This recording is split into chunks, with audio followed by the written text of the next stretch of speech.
This is the Biblical Mind Podcast, produced by the Center for Hebraic Thought. Honest 5-star reviews help others find this podcast. Visit the magazine at thebiblicalmind.org for articles and videos that explore the deep structures of Scripture.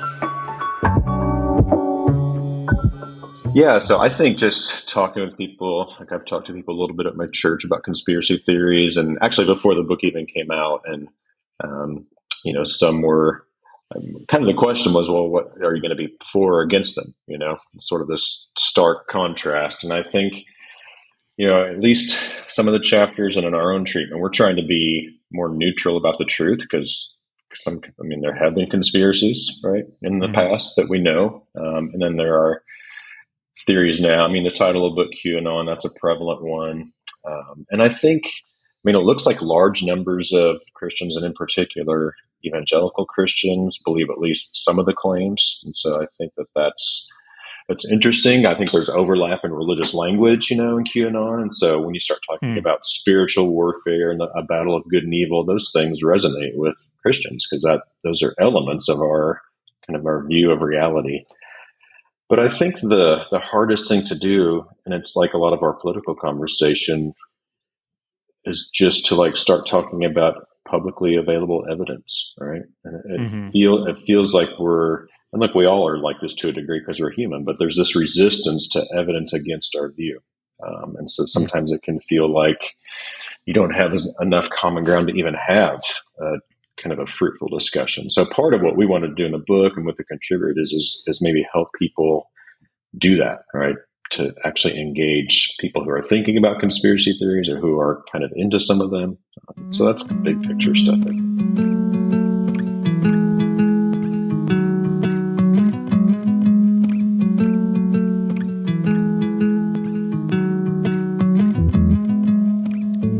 Yeah, it does seem like conspiracy mindsets, and again, we've talked about these things in the past, but things like I just believe this, and any kind of evidence that could dissuade me from believing this then gets counted as part of the conspiracy, or that, I'd have to be naive to believe that.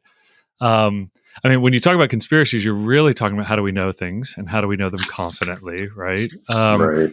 And do you think there's some kind of detachment from, I think of science as a really good example of knowing very discrete, very particular things very well, with scrutiny. And typically on a good day, a scientist is going to let reality kick back. What counts as evidence is when the research doesn't go as they expected. And so reality kicks back in some way and they just kind of have to deal with that. That also counts on, scientists being ethical and working in larger communities in ethical ways and believing in objective reality and all kinds of interesting things. But I would suspect that people who are not involved in those kind of enterprises of interacting with reality in very detailed ways would be more susceptible to believing in a conspiracy theory. Is that naive of me? Yeah, I think to a degree, yeah. I think it has more to do with the individual's, maybe just our intellectual habits, or just kind of the way we approach what we believe. And if we're, if you've been, this for Christians, if you've been brought up in an environment, maybe in a church or some kind of ministry setting where questions were encouraged or at least not discouraged, and people were, if you had questions, people would engage you, about, just the classic things that you would wonder about, the nature and authority of the Bible, or why God allows suffering, those kind of things. It seems like that kind of, formation is a way to think about it. That sort of the way that your personality and intellectual virtues and vices and moral virtues and vices have developed, you're going to be more open to responding, as you said, when reality kicks back a little bit, or at least that it's potentially doing so. But I think if we're kind of locked in to our commitments, and which is, of course, is important to be committed to, certain beliefs and things, especially as a Christian, that's part of who we are. But I think when we just make everything non-negotiable and clear, and then anybody who disagrees with me about not just big questions, but, really particular things that there have been a lot of disagreement past and present on, that kind of shapes you in a way that maybe you're not as attuned to evidence, or it's easier to disregard evidence because it doesn't fit in the framework you've already got. And so, yeah, I do think that that's important.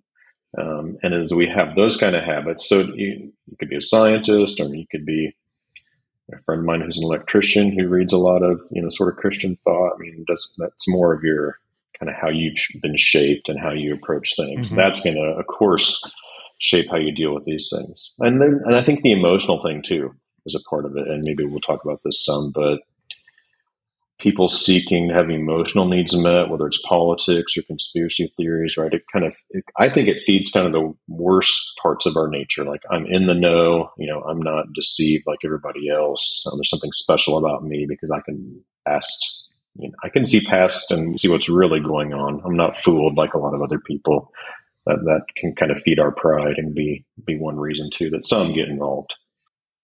Yeah, and maybe it's circular reasoning, but certainly psychological evidence suggests that even a trained psychologist or a chemist can have very good ways of knowing in that discrete field, and then turn around in other areas of life and not apply those same techniques as well. And for thinking, I first ran into conspiracy theories.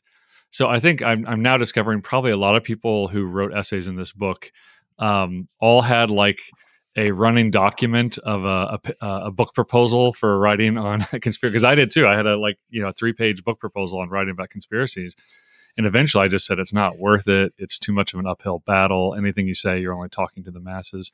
But I ran into this in seminary with a couple of guys that were in my group that I thought were really smart and really reasonable people. And then all of a sudden we started talking about some, basic, I think 25 years ago, the JFK thing had resurfaced with the Oliver Stone movie. And I just remember looking at them going like, really, you guys? And when I kind of pushed back on them on some things, the main reaction was kind of like, well, it's what's the harm in believing these things? And so I really do wonder what is the harm in believing in conspiracy theories? Yeah, I mean, you can take the easier cases are when kind of the way out there things that people believe. So it's a month or two ago, the father that killed his own children because he was convinced they were lizard people. Right. Now, the vast majority of people, by aspects of QAnon, for example, that's not them. But yeah, I think the harm can be, well,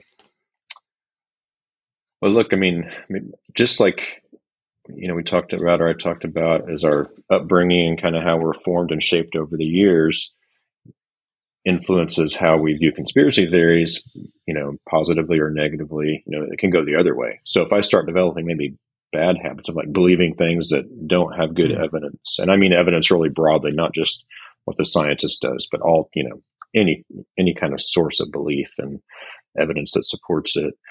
Yeah, that can start damaging you.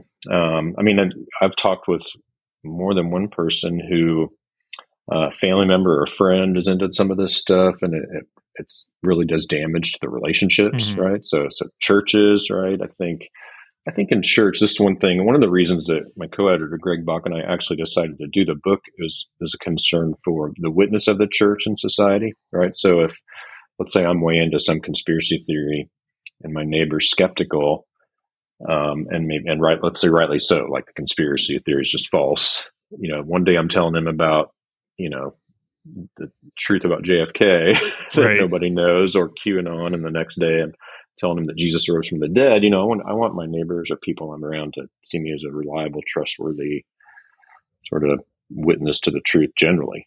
So that's bad. I think it brings disunity in the church for sure. That's another harmful thing to conspiracy theories. And I think we just start to look for, it just seems to me as I've thought about this the past couple of years, that we kind of start looking for things from conspiracy theories that we should find not only in Christ, but in our community, in our church, right? In those relationships. So deeper connections with others, a unity of purpose, and those kind of things, and kind of a big story to fit our lives in. So those are some of the things that jump to mind. Oh, yeah, that's interesting.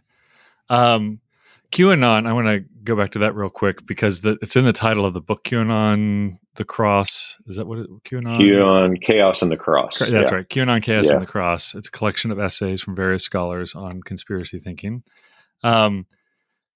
I mean, already I wonder, if like 16-year-olds even know what QAnon is. Yeah. I can already feel it. I'm going to be explaining to freshmen in a few years, what QAnon was, and they're going to be looking at me like, what are you talking about? People believe this? Yeah. Let's hope. Yeah. Yes. Yeah. So why? Yeah. Let's hope. Why do you think that one? And quite honestly, I'm pretty ignorant of the actual ins and outs of QAnon. Outside of it, there was somebody producing documents saying that they had secret information and Yeah. tied to kind of eschatological beliefs of the return and Donald Trump. Uh, what does that do for people? Because that one, like for me, is like outside of the box of my Right. normal friends having conspiracy mindset. Yeah. And it's not one that, like, I can't think of anyone I've talked to. Well, actually, I can, but in general, not very many people I know are like all into QAnon and that kind of thing. Mhm. And I think, our original title was just Christianity Conspiracy Theories, but that's kind of boring. Right. And so, and I actually was concerned about the title because I thought maybe the QAnon thing would die out, but not yet. So the book really it comes up a lot because that's kind of the most prominent current one. But yeah, QAnon is basically, like you said, the idea of this person, I think it was 2017, dropped the stuff on 4chan and kind of pushing the bounds of my internet understanding, but just kind of that. I've heard and of then, 4chan and 8chan. yeah, me too. Yeah. Yeah, me too. And so I think kind of place where this stuff can happen, but insider knowledge. But basically, the big idea is there's like this group or cabal of pedophiles, and they kind of control. It's related to the idea about the deep state. And it's made up of primarily of Democratic politicians, people in the news and entertainment industry. Do they ever say just the Jews? Because that feels like it would be right in there as well. Yeah, I don't. That's off the top of my head. I don't think It so. feels like the protocols of Zion and the kind of anti-Semitic tropes from the 1920s in Russia. Yeah, I mean, there's the the pedophile stuff, the controlling this. Yeah, they're at the levers of government, right? Controlling what's really going on. And then in more recently about them like drinking the blood of infants to get some kind of particular component of their blood. I mean, just all that kind of thing. Which was a conspiracy in the Roman Empire about Christians. Yeah, exactly. Yeah, right. So, little ironic twist. Yeah, that's right. Yeah, things come back around sometimes in different forms, but yeah. And so then the idea was that Donald Trump is sort of going to unearth the truth. So that's the connection between Trump and QAnon, and that there would be this thing I think called the storm, where all these people, the truth would be brought out, and these people there'd be mass arrests of all these people, and so everybody could see it's true. And then, what's the second one? I want to say it's the awakening, but it's not. That might not be right. That sounds right. It's something like that. Yeah. Yeah, where basically everybody would see the Q was right, and then there's like this ushering in of utopia of some sort when we all, the evil's been sort of purged from the government and society, and Trump kind of leads us to this. And I think good Lord. It's one of those things like, I wasn't raised hardcore, like I wasn't really raised Christian, and I kind of came into it when I was 20. I think you around the same in college like you did, and I got exposed to the Left Behind books, and I just remember thinking like, okay, this is a little bit ridiculous, and why do people believe this? And I went to seminary and then found out like most Christians throughout history have not believed something. So then I was really excited that this is not actually a Christian thing. It's a bizarre American thing about the rapture, etc. But it does kind of, again, this sounds very much like the Nikolai story in if you know the Left Behind, the singular world leader that's going to manipulate everybody into this final devilish plan. Like, what the heck? I mean, I've only been on this earth 48 years, but I'm hearing this thinking like this goes beyond whether the earth is flat or who shot JFK. How do people get in this position where they're entertaining this as possible truth? Yeah, and that's a good question. It just seems, which is what you always say on podcasts, but but yeah, I think that's one thing that would be good. Like we tried a lot to get a psychologist. We just couldn't find anybody that, had the time or could do it Right. but yeah, I mean, I would say, yeah, I mean, it seems to me like questions of, well, maybe for Christians, right? Maybe this is something that can make at least some of us more susceptible to a degree, is that, I mean, I think there's a part of us, of our, sort of broadly speaking, a biblical view of reality, or just take Christian more generally, right? That things aren't what they seem, right? 'Cause sometimes you look at the world, and you just think, how can this be a good God made this world? Right. Or we think there, things in the spiritual or immaterial realm affect things in the material realm and vice versa. And so there can be some of the, and that's really what runs through a lot of conspiracy theories, not just QAnon, but more generally, is things aren't what they seem, right? Things, and so people that think things are the way they appear, they're being fooled, and there's something really deeper going on.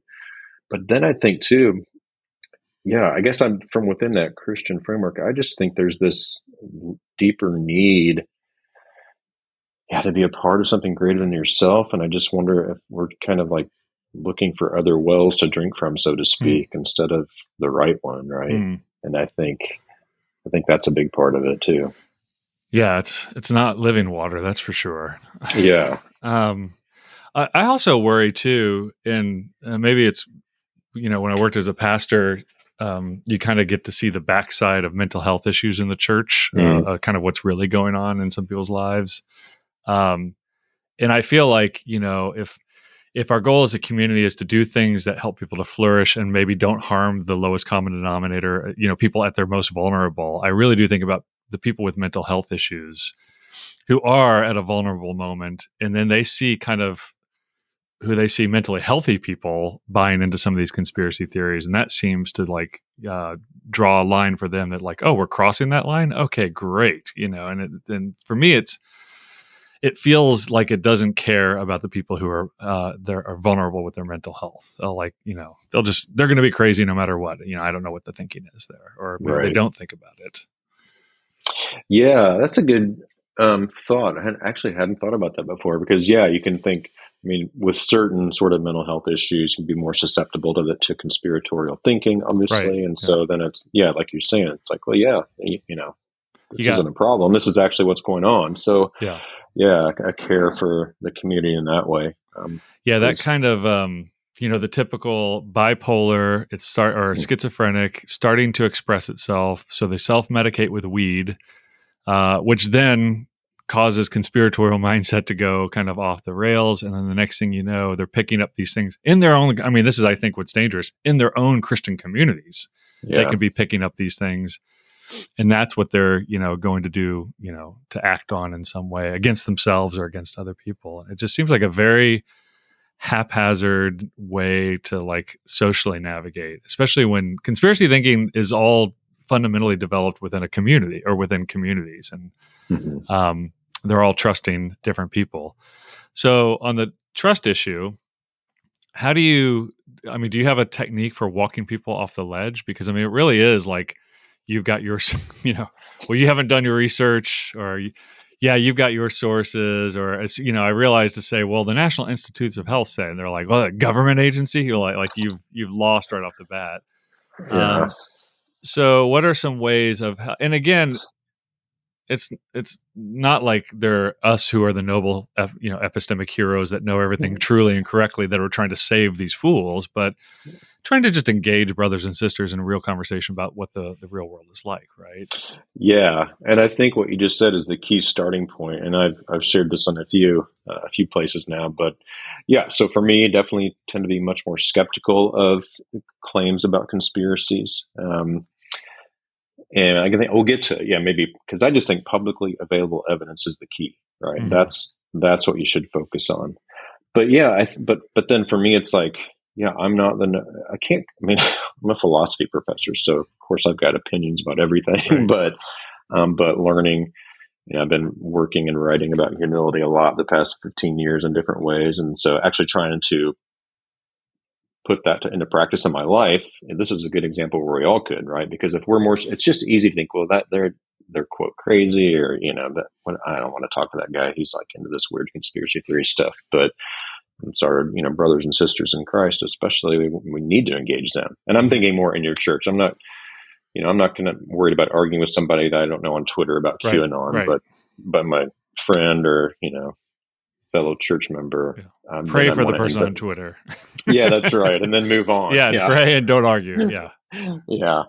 But yeah, I think that, so humbling ourselves is step one. And if I'm going in there's good evidence, and one of the professors, a communication professor, talks about this in the book, that we can think that when we've got these things inside of us, these attitudes like sort of disdain or even contempt or anger or pride, that we can kind of set them aside but as we communicate. But it looks like those things tend to bleed out into our actual communication. So that's a good starting point, because people can, that will happen. But yeah, it's just like the hard work of engaging and asking good questions. And so if somebody says something, I think, some of those basic laws of communication where you're sitting down, kind of like they tell you to do in premarital counseling. Well, here's what what do you, so I might just say, now, what's something that kind of led you to think this is really going on? Like, what evidence, or, just asking them like how they got where they are to believe this. And then, kind of saying back, here's what I heard you say, trying to find areas of agreement, right? Because you don't want to, I don't want to say, look, all institutions are always trustworthy, because that's not true either, right? They're fallen, the institutions and those things are fallen. So that's important to kind of, I can see where in history institutions have failed us, past and present. But then maybe saying like, oh, here's one thing maybe I don't understand, or maybe here's something I disagree about. What do you think about that? So I guess if I was going to invest time in this, as I said, to be with somebody that I have a relationship with, family, friend, church, and then I would ask them, give me something to read, or give me some, a video, whatever it is that you think really makes the case well. And then I would read it, think about it, and do the same to them. And then if they're not willing to like think through and talk through counter arguments or counter evidence, I'm not sure where you go from there, besides just, because if somebody's not willing to engage in that way, then I'm not sure how it's going to be fruitful. Then you just love them and engage, and don't worry about this. It might be that they just needed a friend to take them seriously, and that's the thing that gets them going in some different direction, right? Yeah, that's a good point. Yeah.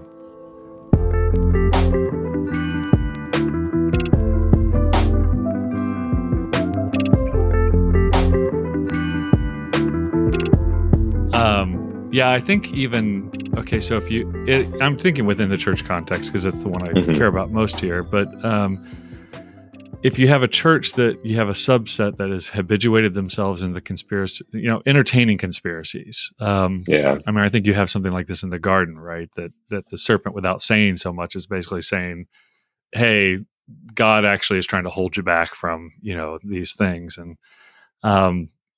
And so you have people who are entertaining, and they're habituating that entertainment. It has to bleed over also into looking at any power structure, right? So they're going to look at the church and say like, oh, everything. And of course, once you start thinking that about people, everything that they're doing has a perverse incentive or an ulterior motive.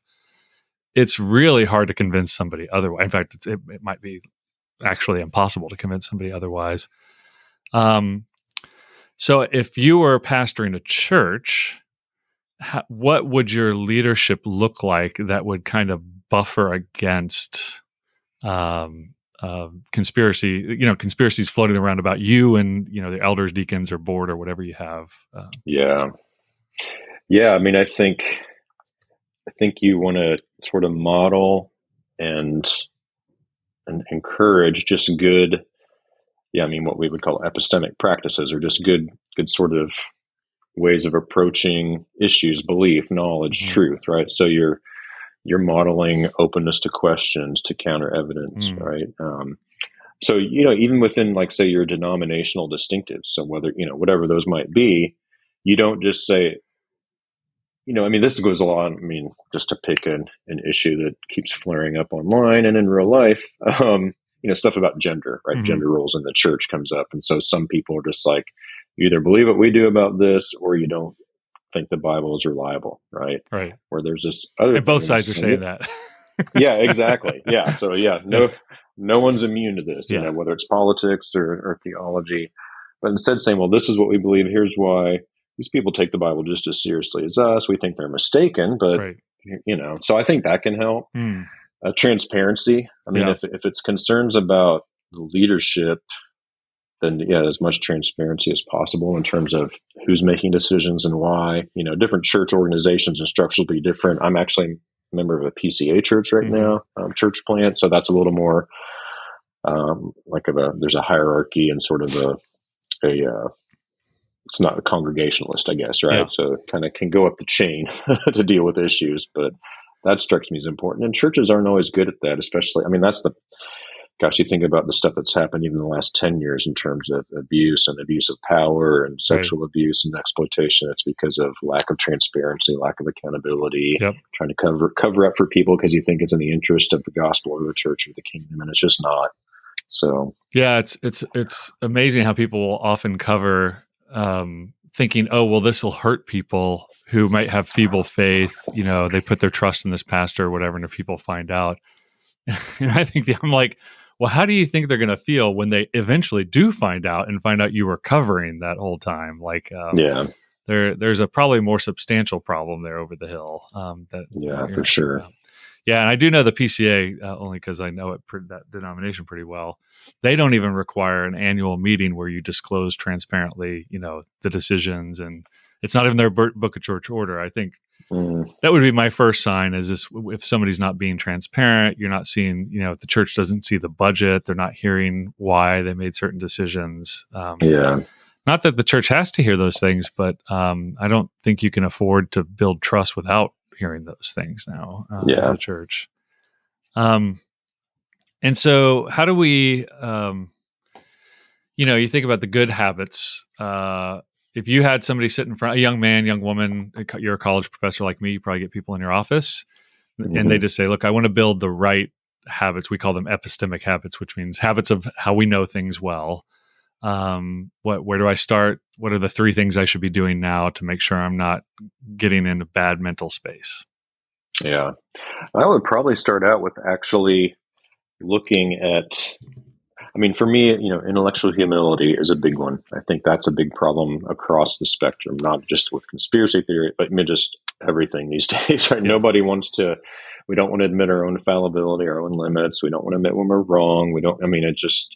So that would be an important first habit. And what I mean by that, just realizing that we're limited, we're fallible, accepting that right now, and this of course goes for all human beings, there are things I believe that are false, right? Because I'm fallible as a knower. I would say cultivating a love for truth and wisdom, right? And that's going to go hand in hand with humility, because if I really do love the truth, and ultimately that ends up being, Christ who is the truth, but in the wisdom of Christ, that's going to guide, if that's guiding me rather than just my desires or my fears or my insecurities, or and desires could be broad, for some people it has to do with power or money. For others, it's just, feelings of security. So love of truth and wisdom, humility. And I think these days with my students, I would want to add, I guess intellectual courage is what jumps to mind, because, for Christians, it's being willing to say what you think and why, maybe in a setting where it's not going to be, where you're in the minority, so to speak. Yeah, God's not dead, right? I saw that movie. Yeah, that's right. You're a philosophy professor. You are the demon of that movie. Yeah, exactly. I'm the only. Yeah, that's right. Some people will hear that intellectual courage is like, yes, stand up and tell everybody why they're wrong. Yeah. Yeah, and I'm thinking more. I teach at a public university, so I think what I see a lot of students is maybe, the other extreme, like they're afraid to say anything that people aren't going to like, or yes. Now, I wish there were, some students I've had, I wish they would maybe be a little more cork it a little bit. Yeah, that's right. Maybe have some self-awareness. Yeah. But it seems to me like even in the past 3 or 4 years, more trouble getting students to discuss things in class. And from what I can gather, it's because they're afraid of offending people, or of people not liking them, or I mean courage in the sense of, there are times, not I mean, I had professors who were not the God's not dead thing, but, I actually kept a little journal of things professors would say. And, there was no one professor that was horrible, but just these things that run through it. So, yeah, it's being willing to say what you think and why, but doing that humbly and Yeah. openly, not aggressively and confrontationally. But yeah, courage. And I think of courage going along with humility. Like intellectual courage is like being willing to submit even my most cherished beliefs to scrutiny, right? And being willing to change them. Now, for me, I'm 54. I can't imagine like not being a Christian. Like those are things that I'm committed to all the way down. I mean, it would take, radical something. Right. Yeah.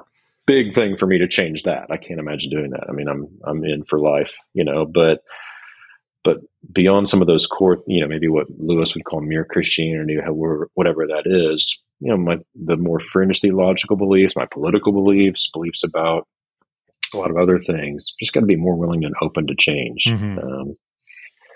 And being responsive to evidence and just being willing to suspend. I think I would talk about all these things with someone like that in the context of these virtues, being willing just to say, I don't know. Mm-hmm. I'm not sure what I believe about that. I see some good evidence on this side, some on the other side. So I'm just going to suspend judgment, or maybe I hold this belief, but not too strongly because I see, a strong counter argument. Those are the kind of things that I would say. Which, I mean, just even a friend of mine who's a psychologist pointed out that neurologically, that's actually very difficult for a young man or woman to do, especially young men who their frontal cortex is still developing. That there really is a need for kind of an emotional need for black and white and clarity, and they have more trouble with gray at that age than they will later. I think it's very easy as an older person to go like, you know what, I've thought about that for 2 decades, and I still don't know what I think about that. Nothing frustrates a freshman more than that. That's right. And I hear a lot of Dallas Willard pouring through in what you're saying. I know he's been a big influence on you, and as well, like he's the first philosopher I try to push off on people. Like, read this guy, and then you can read everybody else correctly. The love of truth and wisdom. I think that's good, and I think what I'm seeing everything you just said in the classroom. Same thing for me. Very, when you go on Twitter or Instagram and you realize your mousy student actually has really hot takes on everything, but they won't say a thing in front of their classmates, right? Yeah.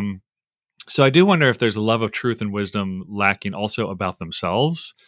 I really try to push students to hear critical feedback about themselves as, like take college as a special time where nobody is firing you and not telling you why, but they actually, you're getting good feedback about yourself, and learn to put away the voices that say "you go, girl," and kind of like, and you and I get student evaluations every semester, and I feel like it doesn't matter how well I've done in a semester. There's always some student.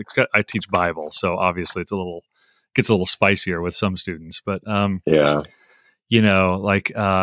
they have something very mean or hateful or just really cutting to say, and so. That's my most spiritual moment is I have to pray before I read student evaluations. But I also think to myself, something they say is probably true. And I need to hear the truth despite everything else. So I'm wondering if that you talked about the less self-aware student you wish would cork it. Can we connect these things, these attributes that you just outlined, with also this kind of susceptibility to bad conspiracy thinking, if we can talk about, versus like proper, there are conspiracies we should be thinking about, right? Right. Yeah. So I think, I would connect up the humility aspect to this, because I think, so maybe one question to ask, and I wrote about this in my chapter, and somebody else had said it, I don't remember where, and I just thought it was really wise, is that if I step back and look at like all the, so let's say I buy into the conspiratorial thinking, and so I look at, here's 3 or 4 conspiracy theories I believe, and if sort of the beliefs and the output, so to speak, of those theories matches up with my sort of the things I already believe about God or politics or whatever, that's a red flag, right? Because then it looks like I'm just finding conspiracies that sort of feed into my set of beliefs that I have now, right? And they're not, as you put back at the beginning, I'm not allowing reality to sort of kick back. I'm just taking in the stuff that already fits where I'm at. So that's one thing. And just realizing we're limited. Like, you can't, I mean, when you think about the past 3 or 4 years, individual, and a lot of it's online, but I've had discussions with people too that they've got really firmly held beliefs about climatology, international relations, immunology, efficacy of masks. All of my same expertises as well. Yeah, exactly. The Constitution and voting machine. I mean, Right. nobody can know.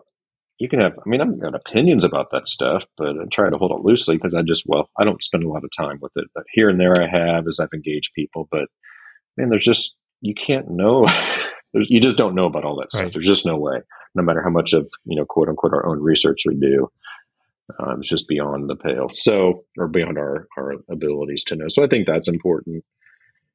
And then, yeah, maybe, I mean, there's and this is for all of us, not just conspiracy thing, but in general, just being willing, whether it's with close friends or, for Christians with an openness to God and the Spirit, like, do I really love the truth? Like I've had to think about that a lot more, both with this book, and I wrote a book on guns and ethics that came out in 2020. And as I was reading and writing that for that book and then engaging with people after, I had to constantly, like, that initial, when you have a view about a controversial issue, your initial response is sort of one of defensiveness. And I had to just think, am I actually listening to evidence, or am I just saying this can't be right and now I got to figure out why? That's a tough line to walk. Yeah. And so I think loving truth enough to admit when we're wrong, that's the humility and love go hand in hand. And yeah, I mean, it's kind of weird, like the courage thing. Like we hear a lot these days, especially among more conservative Christians, about having the courage to stand up for your beliefs in society, all the controversial issues. But I think too, sometimes there's a courage of being willing to stand up for your beliefs that maybe, I mean, just, I don't know how to put this. There's like a Christian subculture. And so sometimes it's the courage of saying, no, I think maybe this isn't right, or here's maybe what I think, New Testament, the Sermon on the Mount would have us do in the situation versus kind of an Americanized version of Christianity. So that's important too. Yeah. I mean, standing up for the truth in a church means that something in the church is wrong. Yeah. It's chock full of sinners who are, American cultists in their religious practices. And it's going to be bound to happen. And that's not just American. That's, I've worked in the British church as well. Like there's always some cultural cancer that is proliferating in the quote unquote Christianity of that regional church. So, I did, we said humility a lot here, and I just want to point out, like, I'm thinking of 1 Peter 5, one of my favorite passages there, kind of that humble yourselves, all of you, clothe yourselves in humility towards one another. And I just now realized I have always read that as including intellectual humility, like how we know things. But I'm also realizing that most Christians might not read it that way. But I mean, can you think, and this is putting you on the spot, so if you don't have anything, that's fine. Can you think of somewhere where, like, Jesus, Paul, John, James, Jude, somebody showed intellectual humility? Yeah, that's good. I mean, look, just Paul's conversion and what he did, going from who he was to who he became. I mean, that there's an intellectual humility. Like I was like persecuting these people, killing them because I thought they were perverting the true faith. And then he had the Damascus conversion and actually gave his life to it. I mean, that's a radical intellectual humility. Somebody who, you can say, well, Jesus met him. I mean, he had Jesus showed up, but then, I mean, the disciples show it over time. I think they showed humility. They had to show humility when they all said, "Oh, we'll never leave you," and then they all left or betrayed him, and then they had to come back and follow him and live with that. Peter had to live with his denial of Christ. Yeah, actually, I teach this all the time. If you were going to tell a story about you where you were on the inside track with this God incarnate and the Savior and Redeemer of the entire cosmos, who would tell the story about themselves the way they're told in the Gospels? I mean, if the apostles are, the source material for the Gospels largely, and especially like Mark, which is supposedly from Peter's preaching, Mark is the most negative of all of them. So even the Gospels themselves are artifacts of intellectual humility. Yeah, that's good. Yeah, I hadn't thought about that. I hadn't either until you said that. Right. Yeah. That's why these discussions are so fun. Yeah, that's right. Things come up that aren't just about the issue, but I mean, this goes back to the Willard stuff. It's like you can have these discussions and then like, okay, here's something I can take away in my spiritual life, or just to appreciate new about the Bible, or about God, or the body of Christ. So and I think the other thing too, for me, I've been reading a lot more Bonhoeffer recently. I've been trying to just his ethics this summer and stuff about his ethics, and just there's something there too, like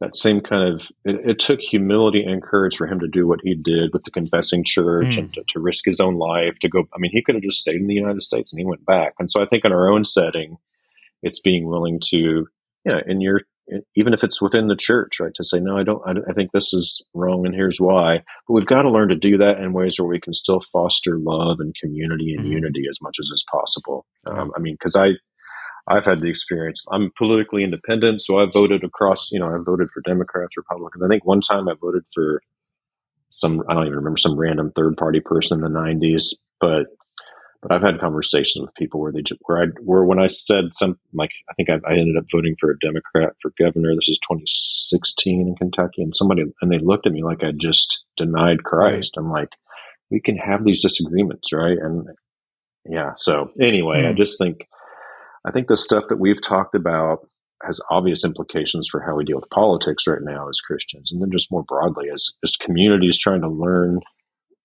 and know and actually follow, what's true, and love God, love our neighbors, ourselves.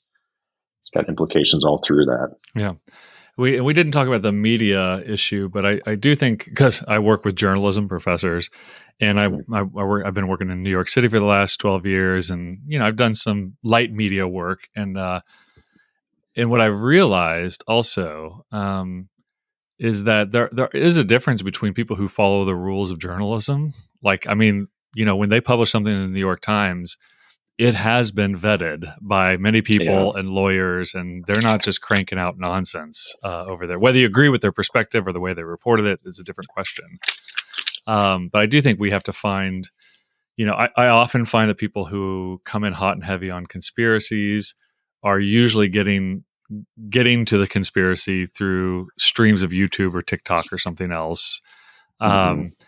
And again, that doesn't mean that it's a lie or it's wrong. I mean, there might be something to it. Maybe that's the way, that's the way they have to get around the conventional means. But there is kind of a diet of media and these public sources of information. There's a diet that we can't be eating cheeseburgers all day long, right? Yeah, that's really important. I think, there are the fact-checking things that you can do. Some people are skeptical of those, but man, I just think that we have to try to I guess I've in recent last few years, I still keep up with the news, but I've tried to limit my input of it, because just so much of it is geared to sort of the clickbait if that's a word, of news. And it's a thing, whether it's a word or not. It's definitely a thing. Yeah, that's right.